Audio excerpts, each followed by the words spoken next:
Usually when we talk about knowing something, there's this underlying expectation of just total mastery. Right, like you have to completely understand every single part of it. Yeah, exactly. Think about, like, taking apart a really complex mechanical clock. Oh, that's a good analogy. Right. You crack open the back and you lay all those tiny brass gears, the springs, the escapement wheel out on this brightly lit You table. can physically see exactly how they fit together. Yes, how one tooth catches another, and a master watchmaker can just point at the pile and say, there it is. I know exactly how this clock works. That is the standard we usually hold up for knowledge, isn't it? I mean, it is for most things today. It's comprehensive. We like things we can disassemble, things we can, categorize, and things we can ultimately put in a neat little box. Because it feels good. It's clean. It's manageable. In our modern scientific mindset, we essentially equate the act of knowing with the act of conquering. Conquering. Yeah, I like that. To know a thing is to master it. Right. If I know how a combustion engine works, I can fix it. If I know the chemical makeup of, like, baking soda and vinegar, I know exactly why it fizzes. Exactly. But then you step into the world of theology. You step into the ultimate nature of reality. And suddenly you realize you cannot put the universe on a workbench. No, you definitely can't. And you certainly cannot put the creator of the universe on a workbench. It's impossible. We're looking at a concept of the divine that is, quite honestly, mind-bending. The whole idea of taking apart the infinite like a brass clock, it just shatters the moment you try it. It is the absolute definition of venturing beyond the boundaries of human mastery. Yeah. Because when you try to put the infinite in a box... You don't actually capture the infinite. Right. You just end up with a very, very small box. Oh, man. And the tragedy is a lot of people end up worshiping the box. I really love that image. And that tension, that exact tension between our desire to master things and the reality of an unmasterable God is exactly why we're here today. It's a huge topic. It is. So welcome to you, the listener, to Reformed Thinking. Today, our mission on this deep dive is to unpack a massive, truly awe-inspiring stack of notes drawn from Charles Hodge's systematic theology. Quite a stack. Oh, it's dense. But we are aiming our sights directly at one monumental, paradigm-shifting question. Which is? Can God be known? And if so, how in the world do we actually do it? It is arguably the most important question a human being can ask. Absolutely. Because how you and I answer that single question dictates absolutely everything else in our lives. Yeah, how we view ourselves, how we treat other people. Right, and what we believe the ultimate point of existence actually is. Yes, and I want to enthusiastically note right up front for you listening, this isn't just an abstract, dusty academic exercise. No, not at all. We aren't just playing philosophical word games in an ivory tower here. This is about the very foundation of how you understand reality. The sources we're diving into today, they weave together ancient scripture, some incredibly high-level 19th century philosophy, and thankfully, some deeply grounded common sense. We need the common sense. We really do. The goal here is to see how this material rescues the very concept of God from two opposing extremes. Okay, set the stage for us. What are the extremes? Well, on one side, you have the atheists who look at the empty workbench and say there is nothing out there at all. Right, just an empty room. Exactly. On the other side, you have these overly complicated philosophers who claim they can figure everything out perfectly. Essentially claiming they are the watchmakers of the universe. Precisely. So, to give you a sense of where we're heading, we are going to start by exploring what it means to actually know something in the first place. Because our definitions are usually flawed right from the jump. Oh, completely flawed. Then we'll look at how we are authorized to use our own human nature, our own sense of justice and love, as a mirror to understand the divine. Which is fascinating. And then we are going to walk straight into the incredibly dangerous philosophical traps set by 19th century German philosophers. The speculative school. Yes. And finally, we will see how a deeply flawed definition of just one single word, Just one word, the word infinite, how that one word almost destroyed theology entirely. It's actually wild how one bad dictionary definition can nearly take down an entire intellectual framework of faith. Words matter. They really do. Okay, let's unpack this. Let's start with the absolute basics. What does it actually mean when we say God can be known? Well, right away, this material sets up some very strict guardrails. Okay. It makes it abundantly clear that knowing God does not mean we know all that is true about him. So no exhaustive knowledge. Right. nor does it mean we can form a perfect mental picture of him. Okay, so the text uses two specific words to establish these boundaries, right? Yes, the infinite is inconceivable, meaning we cannot picture it, and incomprehensible, meaning we cannot exhaustively understand it. Those two words are absolutely crucial, and we really need to spend some time chewing on them because they're so often misunderstood in our modern conversational language. Oh, completely. Take the word inconceivable. Yeah. When we hear that today, we usually think it means impossible. Like that famous line from The Princess Bride. Exactly. We say, it's inconceivable that it will snow in July. But that is not how the word is being used in this philosophical context. Right, it doesn't mean crazy or unlikely. No. In this specific arena, to conceive literally means to form a mental image. To picture it. Yes. It means taking the various attributes of a thing and combining them into a representative picture in your mind's eye. Right, right. If you can draw a mental circle around it, you have conceived it. There's a brilliant analogy here to make this relatable, coming from a philosopher named Mr. Mansell. It's the analogy of the horse. Let's try right now. Yeah, okay, so if I ask you, the listener, to conceive of a horse, your brain instantly goes to work. You combine its attributes. Exactly. You pull up an image of 4 legs, a mane, hooves, a long snout, maybe a saddle. Boom. You have a mental image. Right. You have drawn a boundary around that concept in your mind. And you can do that because a horse is finite. It has edges. Right, where the horse stops, the air begins. Precisely.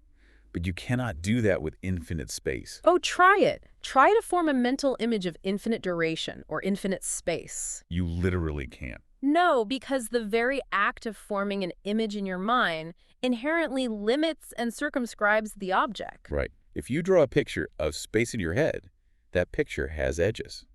But by definition, the infinite has no edges. Exactly. Therefore, God is technically inconceivable. You can't draw him. What's so fascinating here is the sharp distinction being drawn between forming a mental image and the act of thinking. Yes, and this is where a lot of modern secular thinkers trip up. And fall right into atheism. They do. They assume that if they cannot picture God like they can picture a horse, then God must be a meaningless concept. But just because God is unpicturable doesn't mean God is unthinkable. Not at all. Give me an example of something that is actually unthinkable. Well, let's contrast the infinite with something that truly breaks the laws of thought, like a round square. Okay, a round square. My brain just hit a brick wall. As it should. Yeah. A round square is unthinkable because it's a direct logical contradiction in terms. The mind literally cannot process it. The definitions of round and square cancel each other out. It's a non-thing. Right.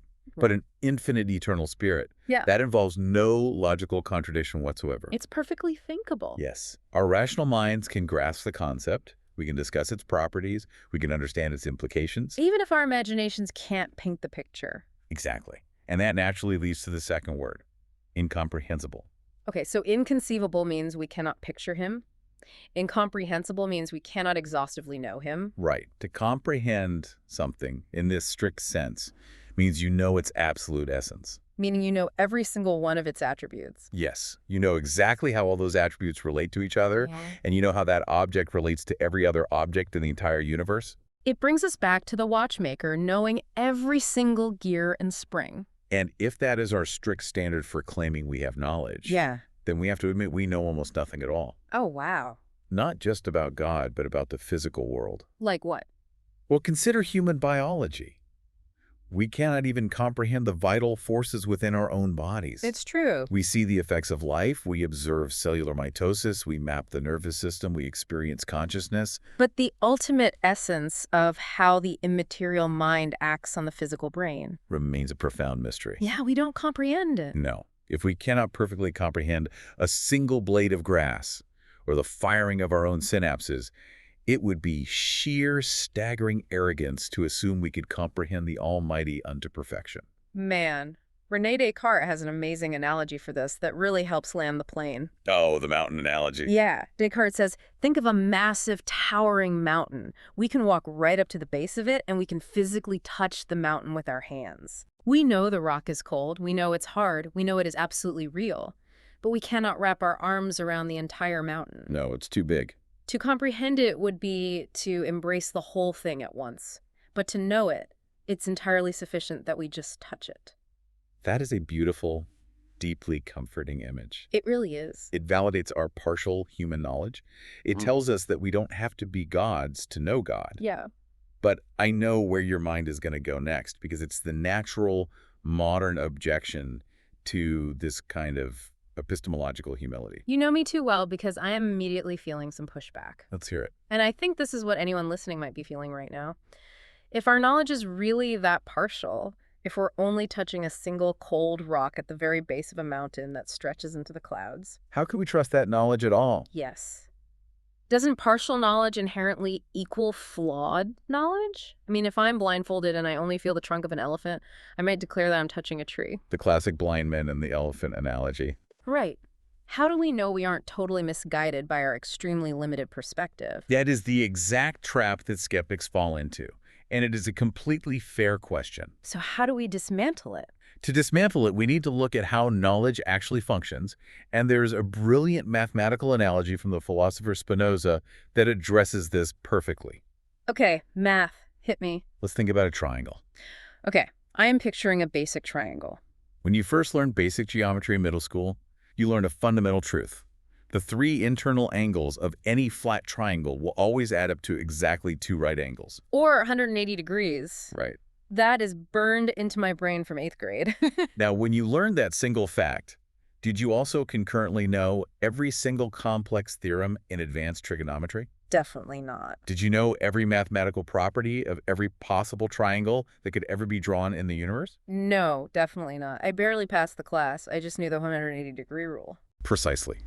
You are completely, entirely ignorant of the vast, overwhelming majority of mathematical truths regarding triangles. Okay, yeah. But, and this is the critical turning point of the argument, did your massive ignorance of the rest of mathematics make your knowledge of that 180-degree rule false? Okay, I see where you're going. No. That 180-degree rule remains absolutely, objectively true no matter how much else I don't know about math. Exactly. But hold on, math is completely objective.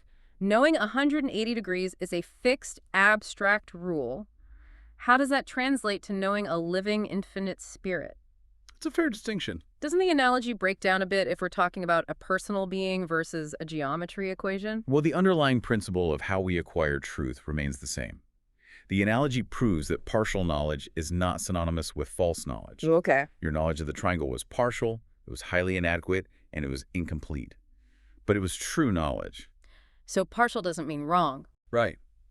Our immense ignorance of the infinite depths of God's nature does not invalidate the true knowledge we do possess about him. That makes sense. We don't fully comprehend our own existence. Yeah. Yet no sane person would walk around saying, well, because I don't fully understand quantum mechanics and my own brain chemistry, I must not actually exist. Right. That would be ridiculous. We know we exist. In the exact same way, we can know God. The knowledge is partial, but it is deeply, wonderfully true. Okay, that actually clears up the roadblock for me.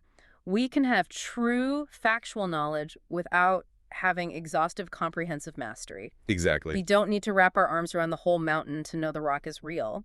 But that logically leads to the next massive question. Which is? If we cannot form a picture of God and we cannot dissect him like a clock, where do we get the actual building blocks for this partial knowledge? How do we even know what words to use when we talk about him? And the answer provided here is something I find incredibly provocative. It really is. It argues that we look in the mirror. We look at ourselves to understand the Creator. This is a profound pivot in the argument. It introduces a concept that a lot of people instinctively shy away from today. But it's absolutely essential to any coherent theology. Let's get right into it, because this is where a lot of modern believers get uncomfortable. Let's do it. The concept is anthropomorphism. Right. Now, usually when we throw that word around, it has a terrible rap. If I accuse someone of anthropomorphism, I'm usually saying they're just inventing a giant bearded man in the sky. Right, a Zeus figure. Exactly. It sounds primitive. It sounds like ancient mythology where the gods are just superpowered humans throwing lightning bolts because they're angry. It feels like we are just projecting our own neuroses, our own anger, and our own physical limitations onto the universe. But this material argues that a specific kind of anthropomorphism is actually the only valid way to know God. Yes, and we need to clarify what the older classical theologians meant by this good kind of anthropomorphism. Because they knew the danger of making God into a big human. They were well aware of it. So they used a very careful threefold method to form our idea of God: Okay, what were the three parts? negation, eminence, and causality. Let's break those down for the listener, because these are three massive philosophical pillars that we need to really grasp. Let's start with the first, negation. Okay. This means we look at our own human attributes, the things that make us persons, and we deny them any limitation when applying them to God. Give me an example. For example, we have power. I can lift a heavy box, but my power is strictly limited by my muscles and gravity. Right. So by negation, we strip away the limit and say God has power without limit. He is omnipotent. Okay, that makes sense. We have knowledge, we can learn things, but our knowledge is limited by time in our brains. By negation, we say God has knowledge without limit. He is omniscient. Okay, so negation is taking the human trait and just deleting the boundary line. Exactly. What is eminence? Eminence is related, but it focuses on quality. We ascribe to God every human excellence, but in the absolute highest, most perfect, unshadowed degree. So not just more of it, but perfectly pure versions of it. Yes. We humans have a sense of justice, but our justice is often flawed, biased, or blind. We say God is perfect justice. No. Right. We experience love, but our love can be selfish or conditional. God is eminent love. We take the highest virtues of the human soul and project them into infinity. And the third is causality. Causality is how we connect this back to the real world. We look at the effects in the universe around us. Like what? The intricate design of biology, the mathematical beauty of physics, the deep moral order we feel in our conscience. Oh, right. And we refer all those effects back to a first cause. That cause must inherently possess the intelligence and moral qualities necessary to produce such astonishing effects. Because you don't get a moral, highly ordered universe from a blind, amoral explosion. Really don't. This method is grounded incredibly firmly in Scripture, too.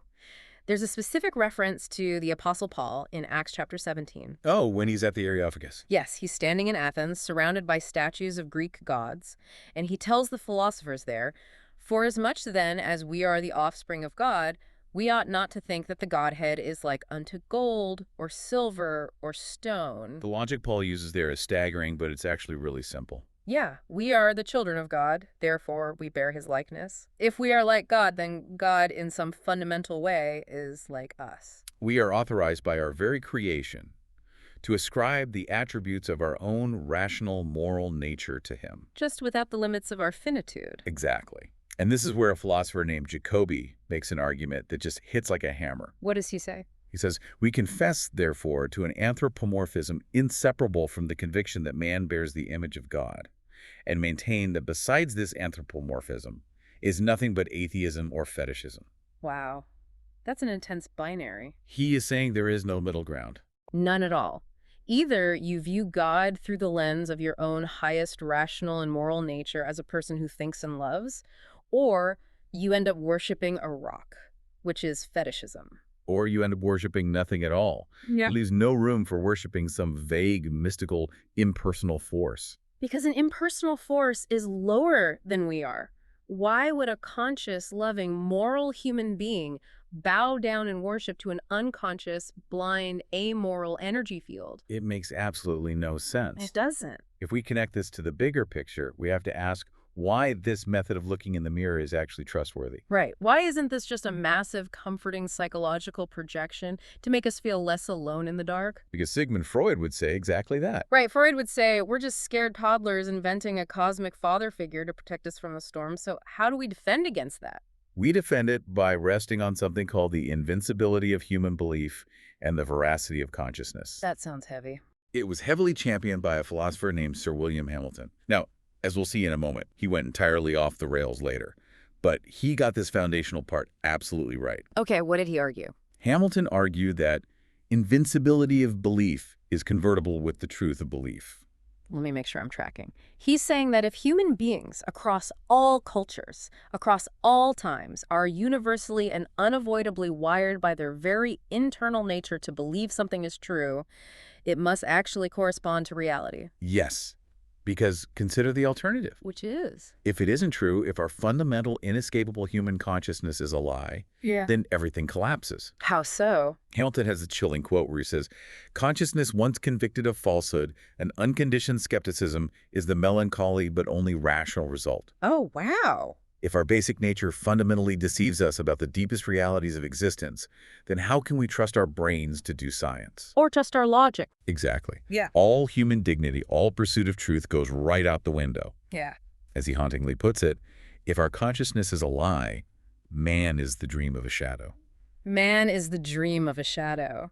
That is incredibly bleak. It really is. It basically means we're a hallucination having a hallucination. Yes. But let's ground this in everyday, visceral human experience. Let's talk about the specific demands of our human nature. Okay. This isn't just abstract philosophy. It plays out in our emotions every single day. Think about morality. Right. When you see someone mistreat a child or steal from the vulnerable, you feel a deep, burning sense of right and wrong. You can't ignore it. That feeling implies that a moral law exists. And a moral law inextricably implies a moral lawgiver to whom we are all ultimately accountable. Yes. You don't feel morally accountable to a rock. No, you don't feel morally accountable to gravity or mathematical equation. You feel accountable to a person. That is a perfect example. Mm. And the emotion of gratitude might be an even more powerful, intuitive argument. That's gratitude, yeah. Think about a time when you experienced a moment of profound, unexpected blessing. Like what? Maybe it was the birth of a healthy child after a difficult pregnancy, or maybe you narrowly survived a terrifying car crash. Yeah, your heart is just pounding. A deep, welling, almost overwhelming sense of gratitude naturally rises up within you. You want to say thank you. Right. But you cannot be grateful to the atmosphere. You cannot be grateful to the sun or the asphalt on the road or to an unintelligent force. Oh, that would be absurd. Gratitude is, by its very definition, the tribute of a person to a person. I really want you, the listener, to pause and consider your own internal architecture for a second. Think about your own sense of justice or your own instinct to look up and say thank you to the universe when something beautiful happens. It's deeply ingrained. If our deepest internal compass, our very psychological and moral DNA, requires a personal God to make sense of our gratitude and our duty, but modern philosophy tells us that God is just an impersonal force or a blind cosmic mechanism, then our very nature is a walking contradiction. We are wired for a reality that doesn't exist. Exactly. We have a hunger for food in a universe where food was never invented. Which brings us right back to Hamilton's terrifying point. If our nature is that broken, if our consciousness so profoundly deceives us with this phantom hunger, then we can trust absolutely nothing. Not our science, not our loves, not our logic. Therefore, the only rational, sane conclusion is that the God who created our moral and religious nature must be a person who possesses the moral attributes we instinctively look for. So we arrive at true knowledge of God by attributing to him the infinite perfections of our own nature. We do. It is brilliant. It is common sense defending theology. But of course, history shows us that brilliant people love to abandon common sense. You certainly do. Not everyone in the 19th century agreed with this grounded approach. We have to pivot now to the antagonists of our story. Here comes the speculative school. Yes. These were the towering, incredibly influential German philosophers who looked at this partial, humble knowledge and said, not good enough. They weren't satisfied with touching the base of the mountain. No, they thought they could completely figure God out exhaustively, but in their arrogant attempt to grasp everything, they ended up losing him entirely. This is where we're introduced to the modern speculative school and the German transcendentalists. Okay, who are we talking about here? We're talking about intellectual heavyweights names like Spinoza, Hegel, Schelling, and Cousin. Giants of philosophy. These guys were titans of thought, and their fundamental claim was an absolute aggressive rejection of the idea that God is incomprehensible. They hated the idea that they couldn't understand him fully. Yes. They claimed that the infinite can be as thoroughly known and comprehended as the simplest object you can hold in your hand. Wait, really? After everything we just discussed about the clock and the mountain, how on earth did they justify the incredibly arrogant claim that they could fully comprehend the creator of the universe? It takes a lot of mental gymnastics. What was their reasoning? They accomplished it through a massive, dizzying philosophical leap. First, they were terrified of making God small. Okay. They reasoned that if God is a distinct person, if God is here and the universe is there, then God is limited by the universe. Because he has a boundary. Right. And to their minds, an infinite being cannot have boundaries. Okay, I follow that logic, even if it's flawed. So, to preserve his infinity, they claim that God exists to us only insofar as he is known. Wait, what? And furthermore, they argue that our knowledge of God is not us, as small creatures looking up at a grand creator. What is it then? Rather, it is actually God knowing himself in man. Hold on, say that again. Hegel literally argued that man knows God only so far as God knows himself in man. That is wild. Cousin argued that the reason and logic inside the human mind is not individual. It is infinite, impersonal, and divine. Okay, let me make sure I'm actually getting this because it sounds like a sci-fi movie. It does. Are they saying that when I, a human being, study chemistry or learn about the universe, that is not me learning about something separate from me? That's right. That is actually just the universe becoming self-aware through my brain. Like my brain is just an antenna for the universe to think about itself. That is precisely what they are saying. It's like a software program. A computer programmer writes the code, but in this philosophy, the programmer doesn't exist outside the computer. The software running its code is the programmer thinking. That is a highly accurate way to visualize it. They're completely merging the creator and the creation. They erase the line between the maker and the made. They substitute the vague concept of being in general for a personal God. Which is pantheism. This is the absolute essence of pantheism. In order to make God fully knowable to themselves, they simply redefined what God is. They redefine the infinite. Yes, they define the absolute and the infinite as literally containing the sum of all actual and possible modes of being. Wait, all actual and possible modes of being, meaning everything that exists combined equals God. Yes, the logic in their minds was airtight. How? They argued that if any actual mode of being can be denied of God, for instance, if you can point to a tree and say God is not that tree, then God is separated from that tree. Right. He's related to it and therefore limited by it. Yeah. And if he's limited, he's no longer infinite. So to them, the only way to be infinite is to be everything. Therefore, the only way for the infinite to be truly infinite is if the infinite is the all. But that has a massive, glaring, completely fatal flaw. Actually, it has several catastrophic flaws. Oh, absolutely. If God is the infinite, and the infinite literally means all things that exist, then God must include evil. He has to. He must include matter, like rocks and dirt. He must include misery, suffering, sickness, and cruelty. Everything. If God is the all, God becomes this grotesque mixture of light and darkness, good and evil, truth and lies.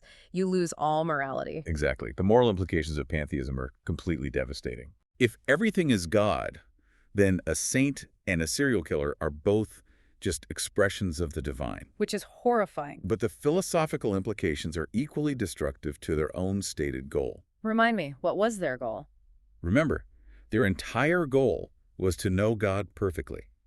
But if God is all, he cannot actually know anything. Wait, why not? If he's the giant cosmic brain, shouldn't he know everything? Because of how the act of knowing fundamentally works. Okay, unpack that. The act of knowing requires a distinction. It requires a subject, the one who knows, and an object, the thing being known. Right, like me in a book. Yes, I know the book on my desk because I am not the book. Huh. I have a boundary, the book has a boundary, and my mind crosses that boundary to perceive it. Oh, I see. But if God is the all, there is absolutely nothing outside of him to know. Because he is the book. Exactly. Furthermore, he cannot even have self-consciousness, because consciousness involves a distinction between the self and the not-self. Oh, wow. So by defining him as everything, to try and make him infinite, they actually strip him of the ability to have a mind at all. Precisely. They kill the patient to cure the disease. That's a great way to put it. And the text points out another massive failure in this system. Under this definition, God cannot be a cause. Because causality implies action. Because causality implies a relationship between an actor and an effect. It implies a change from a state of inaction to a state of activity. Right, like pushing a domino. It implies a succession of events in time. First, I decide to push the domino, then the domino falls. But the absolute can't do that. But the absolute, by their pantheistic definition, cannot change, cannot be subject to time, and cannot have relations with anything else because there is nothing else. Therefore, the absolute cannot be a creator. It cannot act. It just is. So let me get this straight. In their brilliant quest to fully comprehend God and preserve his majesty, these German philosophers turned him into a paralyzed, unconscious, impersonal sum of all parts that cannot think, cannot act, cannot create, and cannot know. That's the summary, yes. This pantheistic system sounds like a massive philosophical house of cards. And historically, it didn't last without a fight. No, it was fiercely attacked. It was attacked by the Scottish philosopher Sir William Hamilton. Hamilton looked at this German pantheism and saw exactly how dangerous it was. He saw right through it. He saw that it destroyed morality and destroyed the personal God. But here's the wild twist in our story. It's a huge twist. The cure Hamilton offered to save theology from pantheism was, shockingly, almost worse than the disease. It truly is one of the great tragic ironies in the history of philosophy. Hamilton, along with his follower Mansell, set out to absolutely destroy pantheism. And did they? Oh, make no mistake, they succeeded in destroying it. But the weapon they chose to use ended up causing catastrophic collateral damage. How did they do it? What was their attack strategy against the pantheists? Well, this raises a really important question about intellectual strategy. Instead of attacking the pantheists' deeply flawed foundational definition of the infinite, Instead of simply saying, no, you guys are wrong, the infinite doesn't mean the sum of all things. right, instead of doing that, Hamilton actually agreed with their definition. He agreed with them. That seems like giving away the game before the match even starts. Why would he agree with a premise he hated? It was a tactical move. He accepted the premise that the absolute and infinite must include all modes of being and cannot be related to anything else. Okay, why? His strategy was to take their own definition, grant it to them, and then rigorously, ruthlessly prove that such a being is entirely impossible for the human mind to know. So he used their own weapon against them. Exactly. He used the very laws of human reason to show that if the infinite is the all, then any attempt to think about it leads to endless, absurd contradictions. Like what? He pointed out, just as we discussed, that you cannot be absolute and be a cause. And crucially, he argued that you cannot be infinite and be a person. Explain that part. Why did Hamilton think personality was a limitation? Because to Hamilton, personality inherently implies limits. To be a person means you have a distinct identity. Right. It means I am me and I am not you. I have a boundary.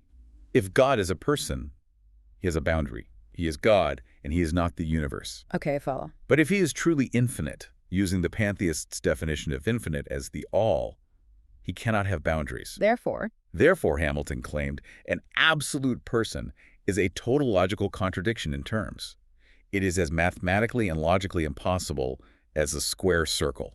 The source material has this incredibly vivid description where it compares Hamilton to Samson from the Bible. Oh, the temple scene? Yeah. Yeah. Samson is captured by his enemies, the Philistines, and they tie him up in their temple. Samson pushes against the main pillars to destroy his enemies, and he succeeds, but in doing so, he brings the entire massive stone temple down on his own head and crushes himself. That's exactly what Hamilton did. Hamilton pulled down the pillars of pantheism, but he crushed theism in the process. He literally argued that to think of God as he truly is, to think of him as a distinct person, is actually blasphemy. Yes. He said the highest altar humans can build should be dedicated to the unknown and unknowable God.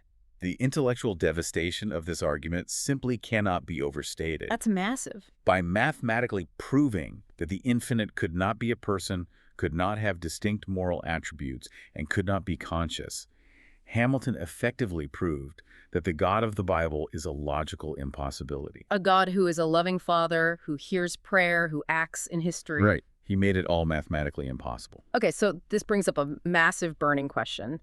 What does this all mean for Hamilton and Mansell themselves? This is where it gets weird.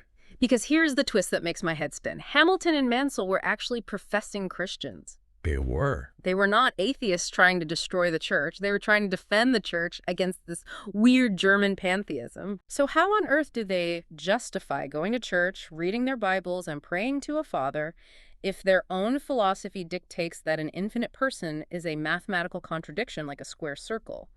How do they sleep at night with that cognitive dissonance? They attempt to escape the trap of their own making through a radical and ultimately fatal reliance on what they call faith. A philosophical loophole. Exactly. They try to introduce a loophole. They claim that while human reason proves that an absolute person is a contradiction and an impossibility, it is nevertheless our duty to believe that God is a person via faith. Let me stop you right there. They want us to believe something that our own reason tells us is completely mathematically false. Yes. They argue that the contradiction is only in our own minds, a product of our limited, puny human faculties, and not necessarily a contradiction in the actual nature of God himself. Okay. Therefore, they say, reason has done its job by proving its own limits. Reason must now bow out, step aside, and faith must take over. We must blindly believe what we cannot rationally think. Okay, I have to aggressively push back on this, and honestly, the text gives me the exact ammunition to do it. Go for it. This faith loophole is psychological nonsense. You cannot believe the impossible. No, you really can't. If you clearly see that 2 plus 2 equals 20 is a mathematical contradiction, you cannot simultaneously believe it is true through faith. Your brain won't let you. It violates the basic laws of cognition. You're exactly right. The human mind is a single unit. You cannot be a hardcore skeptic in your study on Saturday night and a devout believer in the sanctuary on Sunday morning regarding the exact same concept. No. It is psychologically impossible for one and the same mind to see a thing to be logically false and simultaneously believe it to be true. There's a great analogy here about knowledge being essential to faith. Suppose you have a man who was born blind. Right. He might write an entire brilliant treatise on optics. He can understand the math of how light waves bend through a prism even if he has never experienced the color blue. His knowledge is imperfect, but it's not contradictory. Right. He can have faith that the color blue exists based on the testimony of others and the math, but a sane man cannot believe in a circular parallelogram. No. If Hamilton is saying an infinite person is a circular parallelogram, then faith is impossible. You can't just close your eyes and say, I have faith in the square circle. This touches on a core fundamental belief of Reformed thought and classical theology. Knowledge is essential to faith. Yes. You cannot believe in something of which you know absolutely nothing. Yeah. Faith is not a blind leap into the dark. It is the mind's affirmation that a thing is true and trustworthy based on evidence. And if God is completely unknowable. If we have zero true knowledge of him, then faith has no object. It is just a blind, irrational, emotional feeling. And it actually gets worse because this argument severely impugns the character of the Creator. It does. If God gave us reason, and he gave us a conscience, but our reason clearly tells us God cannot be a person, and our conscience violently tells us we must worship him as a person. Then God has built a civil war into our own biology. Exactly. He has placed us under two internal guides that force us to move in completely opposite directions. Our nature becomes a chaotic, cruel lie. Which is exactly why this loophole of faith completely failed to convince anyone. Right. Mansell, Hamilton's follower, realized this argument was weak and full of holes. So, to try and save their theology from total collapse, he introduced yet another new concept. Oh, boy. And I have to warn you, this concept introduces a view of God that is deeply, profoundly disturbing. Oh, it is incredibly disturbing. Let's unpack this concept. It's called regulative knowledge. Right. Mansell argued that the Bible, all the beautiful descriptions of God as a loving father, a righteous judge, a shepherd who cares for his sheep, none of that tells us what God really is. Objectively, God is still the unknowable, infinite void. Right. The Bible only tells us how God wills us to think of him. It is regulative. Regulated. It's practically designed to regulate our behavior, our morals, and our practice, even if, objectively speaking, it isn't factually true. It is a purely pragmatic view of truth. It doesn't matter if the theology is real, so long as it makes you act a certain way in society. When I was reading this, a striking analogy immediately came to mind. This sounds exactly like a parent dealing with a toddler. Oh, the monster in the basement. Yes. The parent tells the toddler that a horrible, flesh-eating monster lives in the dark basement just to keep the kid from wandering down the steep stairs and breaking their neck. Right. Now, the monster isn't real. There is no objective truth to the monster, but the fear generated by the fiction perfectly regulates the child's behavior. They stay away from the stairs. It works practically. Is Mansell seriously saying that the infinite creator of the universe is treating humanity like gullible toddlers with a useful fiction? That is precisely what the logical outcome of his theory implies. God becomes a cosmic pragmatist telling noble lies. Wow. And the source material we are studying systematically dismantles this idea of regulative knowledge with 4 absolutely devastating counter-arguments. Let's walk through them carefully because they are vital for defending any kind of real faith. Let's do it. What is the first argument against regulative knowledge? First, the theory is inherently self-contradictory on its own terms. How so? Mansell says we don't know what God is, we only know how he wills us to think of him. Did you catch the contradiction in the very statement of his theory? He used the word wills, and he used the personal pronoun he. Exactly. Assigning will to an entity intrinsically assumes that the entity is a conscious personal agent. Right. The very statement of the doctrine requires Mansell to assume that God is a person, which is the exact thing his entire philosophical system says we cannot know or think. The whole theory collapses under the weight of its own vocabulary. That is a brilliant catch. You can't say, the unknowable void wants me to think this. A void doesn't want anything. Exactly. What is the second argument? Second, regulative knowledge, by its very psychological nature, is completely powerless once you know it is only regulative. Okay, think back to your monster in the basement analogy. As long as the child genuinely believes the monster is real, they stay away from the stairs. But what happens the moment they grow up, turn on the light, and realize it was just a fiction meant to control them? The fear instantly vanishes. The rule loses all its power over them. They go down the stairs. Right. If we know that the biblical descriptions of God are just regulative fictions, if we know God isn't actually a loving father, but just wants us to pretend he is so we behave nicely, it loses all power to inspire actual worship, or comfort in grief, or obedience in temptation. We cannot be genuinely influenced or comforted by representations that we know are not conform to reality. No. You can't find comfort at a funeral by praying to a metaphor. Which leads to the third point, which is perhaps the most severe morally. Okay. This theory is highly derogatory to God. It makes God out to be a deceiver. Yes. It supposes he proposes to influence his creatures by false representations. It means he intentionally built us with a conscience that demands a personal God, while knowing his actual nature is an impersonal void, and then wrote a Bible full of fictions to keep us in line. It makes him the author of confusion and deceit. And the fourth point brings the hammer down on the practical consequences for anyone who values Scripture. The argument is that regulative knowledge destroys the Bible entirely. If the Bible's words about God's fundamental nature aren't objectively true, where does the fiction stop? Exactly. If God the Father is just a regulative metaphor, then what about Christ? What about the Incarnation? What about salvation? What about heaven and hell? Yeah. Under Mansell's theory, they might all be unreal fictions too, designed just to make us behave well and build polite societies on Earth. The entire historical redemptive narrative of reality evaporates into a mere morality play. It reduces the grandest claims of religion to a cheap psychological trick. It does. And we have reached a true crisis point in our deep dive here. Look at where we are. The pantheists tried to know everything. And they ended up defining God out of existence, turning him into a paralyzed, unconscious universe. And the skeptics, like Hamilton and Mansell, tried to save God from the pantheists. But they made him so mathematically unknowable that faith became irrational, and Scripture became a fairy tale. Both sides end up in the exact same ditch. So if both sides are wrong, how do we rescue our knowledge of God? The answer provided is almost frustratingly simple, yet profound. We have to go back to the dictionary. We have to fix the definitions that started this whole catastrophic mess. Yes. The entire crisis, the pantheism, the skepticism, the regulative fictions, all of it stems from a terrible speculative definition of two simple words. Absolute and infinite. Hamilton blindly accepted the pantheist's definition that infinite means the sum of all things, and absolute means unrelated. But we don't have to accept those definitions. We can correct them by looking at the actual etymology and the rational classical usage of the words. Let's start with absolute. It comes from the Latin absolvo. It means free, unrestrained, independent. It does not mean unrelated to anything. Think of an absolute monarch in history. An absolute monarch isn't a king who exists in a dark vacuum with no subjects and no kingdom. Right. He is a king whose power is independent of outside constraint. He relates to his subjects, but he's not limited by them.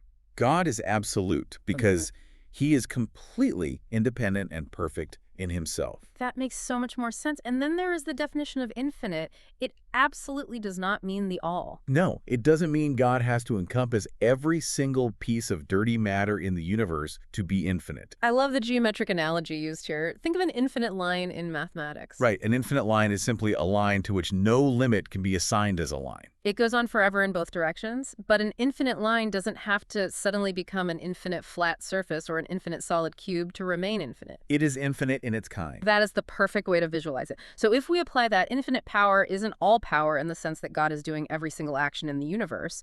It is simply power with no limit. Right. So God can be an infinite spirit without having to also be made of physical matter or human sin or misery or a coffee mug on my desk. He doesn't have to be everything to be infinite. He just has to be unlimited in his own perfections. This completely shatters Hamilton's trap. God can be an infinite person because personality isn't a limitation of his perfection. It is the very highest expression of it. Exactly. And this realization exposes a second critical fallacy in Hamilton's theory regarding how we define knowledge itself. What's the fallacy? Hamilton, heavily influenced by Kant and German philosophy, thought to know inherently meant to form a mental image of. He leaned heavily on the German concept of Anschauung. Unpack that word for us. Anschauung. It sounds intimidating. It essentially means to see with the mind's eye, to have a physical, spatial intuition of a thing. If you can picture it, you have Anschauung. There's a great, highly revealing anecdote from this era about a distinguished German professor. Whenever he was in a debate and heard a philosophical concept he couldn't agree with, he would physically spread out his hands, close his eyes tightly, and say, "Ich kann gar keine Anschauung davon machen," which translates to, I cannot make an image of it. Hamilton fell into this exact same trap. He equated true knowledge with the ability to form this kind of mental image. If he couldn't picture God, he declared God unknowable. But that is a deeply materialistic, severely impoverished view of what knowledge actually is. Knowledge is not painting a picture in your head. No. Knowledge is simply the perception of truth. Whenever the mind perceives something to be true and your subjective internal idea corresponds to the objective external reality, you have knowledge. I would ask you, listening to this right now, to think about the person you love most in the world. Maybe your closest friend, your spouse, or your child. You know them. You know they have a mind. You know they possess intelligence, a unique sense of humor, a specific moral character. You love their soul. But ask yourself, can you see their soul? Can you touch their intelligence? Can you form a distinct physical, spatial, mental image of their moral character? No, you can't. Those things are invisible. They are, in a very real sense, incomprehensible. Yet you know they truly exist. You know the reality of your spouse's love just as certainly, if not more certainly, than you know the reality of the chair you're sitting on. That is incredibly freeing because it applies perfectly to our theology. In the exact same way I know my friend's character, we can truly know God. We cannot draw a picture of his infinite essence. We cannot wrap our arms around the mountain. But we can know truly that he is a spirit, that he possesses intelligence, moral excellence, justice, and power to an infinite degree. Our knowledge is partial, but it is gloriously true. It is true. But we cannot end the conversation there, because doing so would ignore the reality of the human condition. Right.